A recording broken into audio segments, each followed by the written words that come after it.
So how did they do this? Or why did they do this? So who's heard it for the first time, that you're acting under an agent in commerce, as we call it? Most people have no idea. If you've got your driver's license, I saw some people pulling them out. Pull your driver's license out, or your credit card, or a mortgage, M-O-R-T, mort meaning death, gauge debt, debt till death. So your debt till death document that you signed, everything will have your name in, at least, at worst, your surname, name denoting a corporate entity, in capital letters. Okay, and there's no mistakes to that. We've got a client who's a former police officer who, when he went through his police training, was told whenever you're writing a person's name, a corporate name, you write it in all capital letters. So I'll tell you a couple of my police stories just before lunch, where my address was in upper and lower case, but my name was in all capital letters. He had no idea why he was writing it that way. But how did they get there? Normally I bring a Bible, and we're not here to Bible bash, but what I can tell you is that the court systems and the law are based on what? They're based on the Bible. You make no mistake. In fact, we had a guy at the last course who's trying to become an Australian citizen, and it's part of the Australian citizenship exam and things you have to study is acknowledging that the Bible is one of the most important documents, and that's what the law is based on. So it's there for everyone to see. So what I normally do is have someone read out 1 Samuel chapter 8. Does anybody know what 1 Samuel chapter 8 is, the message? It's be wary of appointing a king. There is only one creator, so be wary of appointing a king, because that king may be corrupt and take the best of your sons and send them off in thousands, armies of thousands. Turn your daughters into perfumers, take 10% of the best of your crop and livestock, X, Y, and Z. It runs through this whole story about be wary of appointing a king, and a king is what? The government. So if you watch some of the rest of the Chromatica, it talks about the victim archetype, or the victim consciousness that we live in, and by allowing ourselves to feel that way, we feel we need a ruler. We feel we need this big, powerful force that apparently has our best interests in heart to allow us to be ruled. So if you read 1 Samuel chapter 8, it'll make it very clear that we need to be wary of appointing a king. So what I'm going to talk to you now is about the master-servant relationship. Okay, and I want you to just look through, as we go down the line here, who's the master and who's the servant? Yeah? So if we've got the creator, or God, Yahweh, your first breath, created man. So we're God's gracious servants, and we're to report to one master. I'm talking about how the Bible's beliefs are here. What your beliefs are yours. So then in our infinite wisdom, as our infrastructure grew and we thought that we needed management, we created government to govern us. Yeah? And so what are government workers called? Public servants. So we're the master and they're the servant. Does it feel that way? Last time you had a chat with the ATO?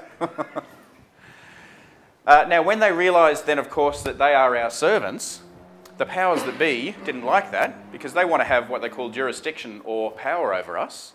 So they then created, you'll notice I've spelt it in all capital letters, corporate government. The Commonwealth of Australia is a proprietary limited company. Queensland Government is the Brigalow Corporation. Look it up. All these organisations, the Australian Taxation Office, they're all corporations. Okay? And what's the lifeblood of a corporation? Profit. Thank you. So these corporations then, in around 1932-33, when most of the world went bankrupt, created your birth certificate. And they created you as a person. Get a Black's Law Legal Dictionary. It's the dictionary they'll use in court, and look up person. It will denote a person as a corporation, and the lesser of which any meaning is to stand in court. So they've created this, this trust, or this document here, which is a birth certificate. They always had the Register of Births, Deaths and Marriages, but they started issuing these certificates in around 1932-33. Okay, so quick background knowledge. And we're sort of building a jigsaw puzzle here today, guys. But like, it's hard. I'm building a little bit over here, a little bit over here. Hopefully, by the end of the day, it'll come together. But just from a banking perspective, in 1913 in America, the Federal Reserve was instigated. And that's a centrally owned bank. Okay, centrally owned bank by who? People think it's the government. Same with the RBA, the Reserve Bank of Australia. Who thinks the RBA is a government institution? Nope, privately owned. So you've got private corporations and people issuing the money and controlling the people. So when the government went bankrupt, these banksters came back and said, right, well, we now want collateral over your people. So they've created a corporate a corporate entity that you now trade under. Amazing, isn't it?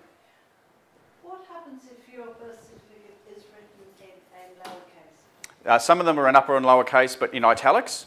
So under maritime law, anything in a box or italics or a bracket can't be seen or heard.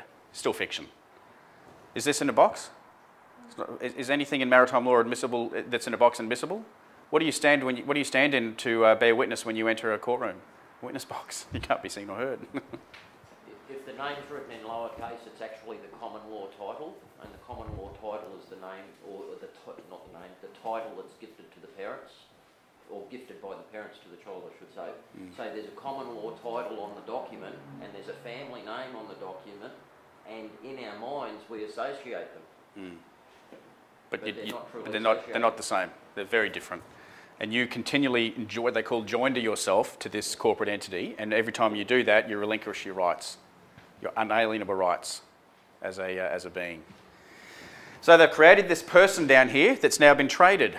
Your original birth certificate, this isn't Steph's, the original one will be probably sitting in a Swiss bank somewhere with a few stamps on it, has been mortgaged.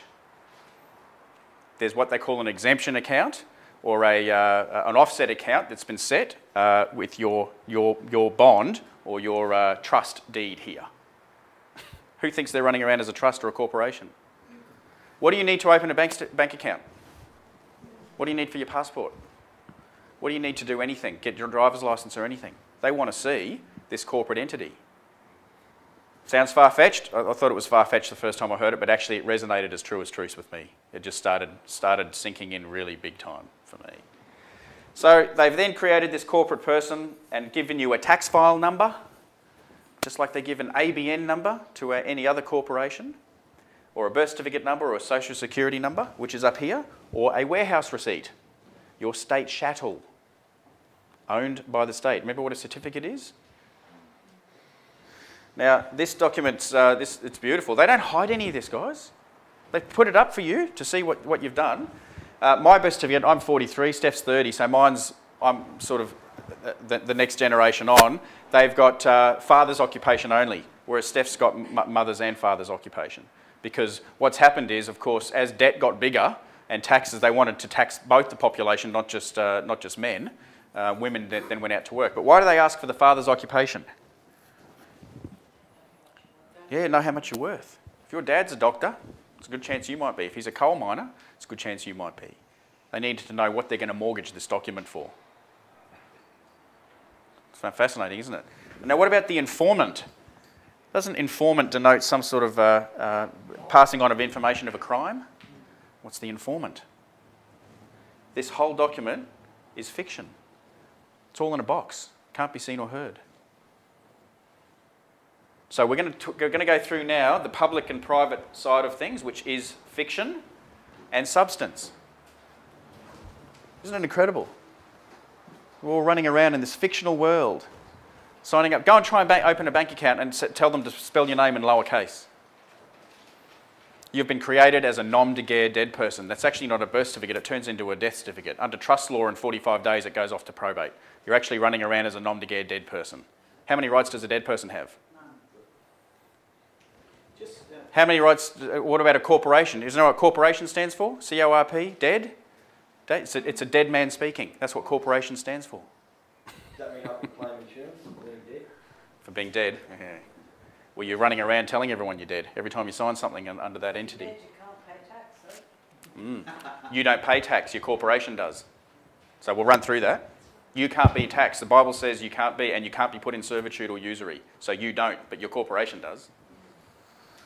Just in relation to these, like these deeds of us, the real us, there's literally 6 billion pieces of paper sitting somewhere in the world. Yeah. Why do you think Australia puts on a big party when they have 3,000 people at once become citizens? Because Australia's just taken on all that money. Your eyes will be opened the more you go through, and when you leave here today, you'll start seeing things very differently.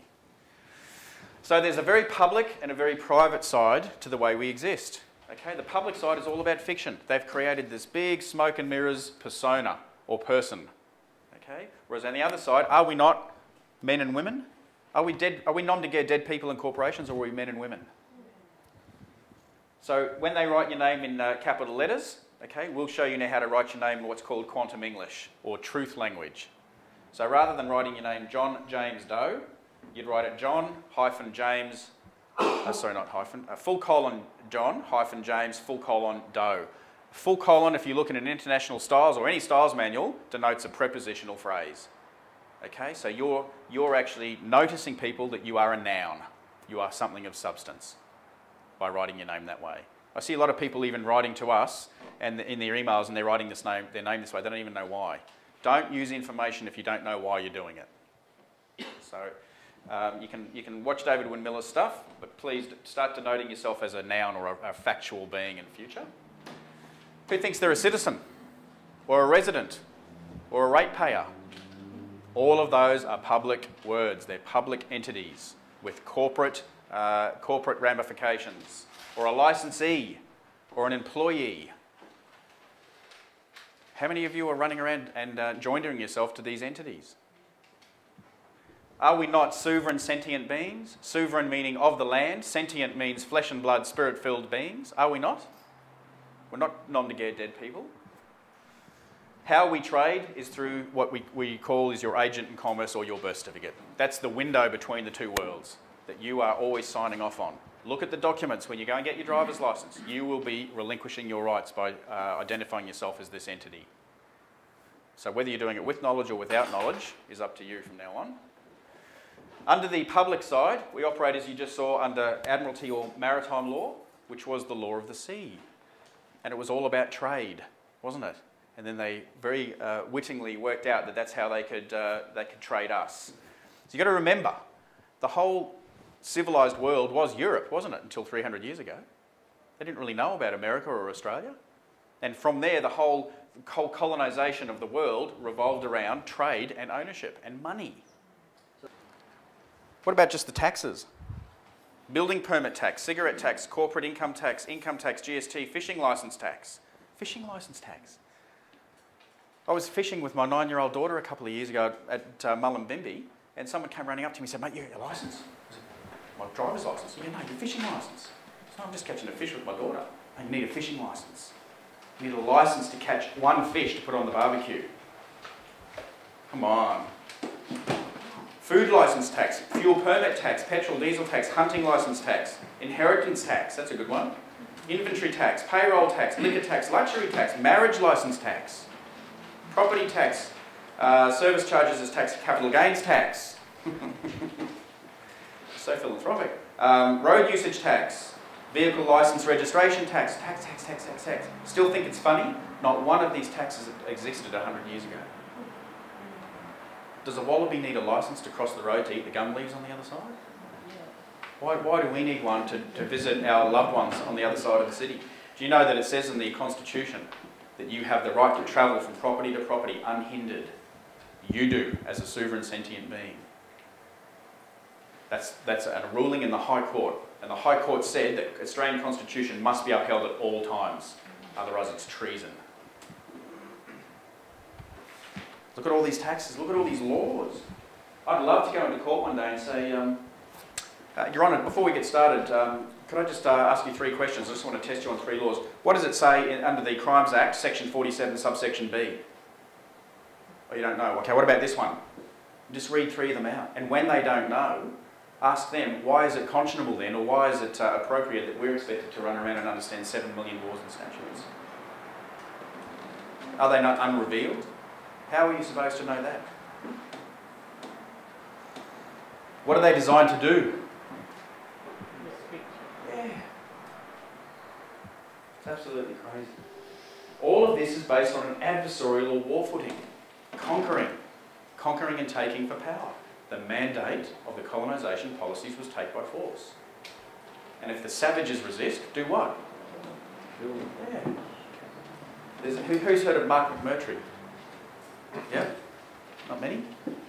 Look him up, and if you ever get the chance to see him speak, do so, or watch his DVDs. He has a lot to do with human rights, in particular the Aboriginal rights, because he's Aboriginal. And he's just got such a dry way of explaining things. He said, you tell me why 222 years ago, my brothers were out on the edge of the sea, and these funny boats started to arrive, and these people got off with these rectangular shaped hats and grey wigs and funny costumes, and they climbed the nearest hill and they stuck a pole in the ground with a rag off the end of it and proclaimed this land to be the king on the other side of the planet. So a flagpole. That's what they did. So what's your name? Cosmic Dave. How would you be if I came to your place and stuck a flagpole in the ground and said, I proclaim your place now to be Steph's? And if you argue with me, I'm going to shoot you. Tell me how it was any different. What was his name, Michael? What? Mark McMurtry? Mark. Yeah. Can you spell me? I don't know, but you say it like this, McMurtry. McMurtrie. Thanks. Mark, If you guys like, you can just email us. If I bring up anything that you need more satisfaction on, just email us, and we'll take about 3.5 weeks to get back to you. I heard that they actually legally claimed the land because if the Queen gave the orders that if it was terra nullius, it means the inhabitants were not able to trade, then they could take the land, but they actually were trading with the Spanish and other ships that had come to the past, so they actually, even at that time, acted illegally against what their law stated. Yeah. So null and void. That's all right, we said sorry. Yeah. Flag law. Look up flag law, guys. You go to America, every second house has got a big American flag out the front, and we do it on Australia Day. They're war flags. They're war flags. I'm not going to go into it a whole lot now, but just get a book on flag law. So why do the military wear it upside down? Because they're a bankrupt corporation. They're actually representing a bankrupt corporation. A nation is a corporation that has the right to go to war. Whereas on the other side, we feel under substance and reality that we should be cooperative and live in community. We don't need all these adversarial war footing and war flags and laws and statutes. We really don't. We deep down know how to look after our fellow man. This side is enslavement. I'm going to run through how most people's day looks in a second, ruled by money and laws and statutes. But it's definitely, I believe it smells a lot like enslavement, whereas the other side is freedom, true freedom. What is a slave? Is one bound in servitude as the property, with a certificate, of a state, a person, household, or the state. That's why everyone who's out there joining themselves to their birth certificate is state chattel. A free man is one who has full civil and political rights. In the public side, do you not feel like you're continually giving your obligations away to government and council? You certainly are by your silence, which is consent. Somebody's on the other side, again, we talk about that word, we take full responsibility for oneself and our fellow man. Now let's lead into the money side of things. In this fictional world, they've created this stuff that we call money. And I think money is almost the new religion. Does anybody remember, or if they've seen the old movies or cartoons, the old Donald Duck ones where Donald Duck catches the bank robber running out of the bank, and he's got the bag with the money on it, and the money's got 2 lines through it like this? Or the old way they used to do the pound? The 2 lines denotes that it's backed by something of substance. They were known as promissory notes. So when you went and put your gold or your silver, a pound actually initially represented a pound of silver. So rather than you running around with a pound of silver, you could have a pound note. And that was a promissory note, a promise to pay, that you could take it and go and get the actual substance back. And then I don't know what year it was, I think it was around 1964. That happened. So now all the time, everywhere you see a dollar note or a pound note, it will have 1 line through it. Has anybody got a note on them? I think I do. No, I don't. I'm broke. Anybody got a note on them? That would have been in 1971 when You got it? 71 was it? Okay. So if you actually look at an Australian note, it doesn't have any of these in front of it. It's just 20 or 50. 50 what? And it might have it written $50. It's written in italics, which can't be seen or heard. And so is the Australia. It's all written in italics. Have a look. So you're running around in your pockets with what's known as fiat currency. Fiat isn't the car. Anyone know what fiat means? It means by government decree. So they've issued you through the central banks with this currency that is fiat currency, which means it's what? It's backed by nothing. spot on that's got $5 in calories, does that mean? No. There's no, it's Meaning, it's meaningless. What are you going to trade it for? So, what's the most popular board game in the world? What are we trying to program our kids with there? Just have a look at the game of Monopoly. Do you play the game, or does your agent in commerce in the shape of a shoe or a racing car play the game? You two are big and important to get on the board, so you have a little icon that plays the game. You play with money that has what value? Oh, it's all a game, it's fiction, isn't it? What's the object of the game? To bankrupt everyone around you. pay your rates. And pay your rents and your taxes. Otherwise what? Go to jail. You go to jail. Come on guys, you don't see the humour in that? Actually, somebody at last week's workshop said that apparently the new Monopoly, there's no money now, it's actually a card. I'm kidding. A card, and it's all digital. I thought it was bad enough when they were $1 million notes instead of pounds or whatever Yeah. it used to be. So that's the money system that we're running around in, which is all consumer confidence based, isn't it? Whereas on the other side, we have the gold and silver, which is a real substance. Now, whether you trade gold and silver or whether you trade shells or bird poo, something there is of substance. The notes are not. There's something that I found really interesting that a guy told me about a year ago. He said that because the gold has always had the same real value. Okay, so back in Jesus' day, it would buy you a good quality toga and a nice pair of sandals, an ounce of gold. Now it will buy you, or 200 years ago, it would buy you a good suit and a nice pair of shoes. Today, an ounce of gold will still buy you a good suit and a nice pair of shoes. So the value of the gold hasn't changed, but the amount of this fiat currency that it takes to actually purchase something of value has increased. What is it now, about $1,200 per ounce? US? Australian? So the value of our dollar is debasing. And we'll talk this afternoon about how that's come about through the banking system. How does everyone feel about the money that's in their wallet now?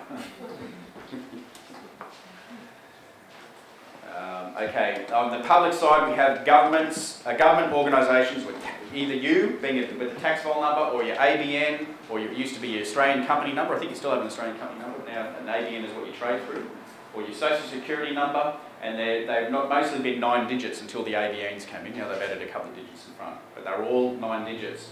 Whereas on the other side, we can show people how to operate privately. Who wants to operate publicly and who prefer to operate privately? You can operate through what's known as an NGO. Everyone's heard of an NGO? Okay, a non-government organisation. You don't want to play in those set of rules. You can set up a not-for-profit, and it's not -for-profit. Not 3 separate words, because when you hyphen it, you make what's called a compound noun, which has its own meaning. You are a not-for-profit foundation. Okay? Because profit and income and all of those words are public words that are taxable. On this side over here, not-for-profits can sustain you. Do we not have the right in this abundant world and universe, under whatever faith you have, to sustain ourselves? Are we not entitled to our undiminished dues? We are. Just start nodding, guys. You are entitled to your undiminished dues.